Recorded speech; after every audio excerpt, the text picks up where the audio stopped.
We get a lot of comments on our other videos about how to color fill engravings that have wide areas. This video will answer those questions. Start with a deep engraving and be sure to seal the wood, especially around and inside the engravings. Honestly, this is the most important step in the entire process. Once dry, you'll start color filling your design around the edges. For this, I use an inexpensive acrylic paint. It's less likely to stain the outside of your engravings. I also use a small flathead brush that I can really push into the corners and the edges of the engraving. I do this in relatively small sections before the paint can dry.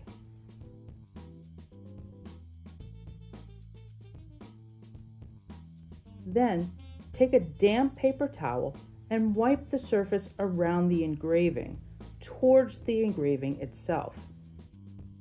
It doesn't have to be perfect since we added a sealer and we'll be doing some sanding. The more you can get off, the less likely unsightly staining will occur.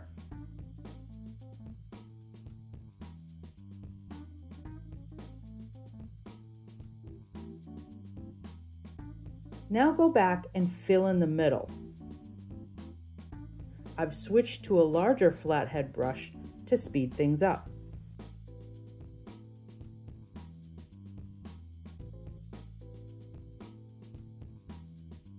It's important to let this dry completely.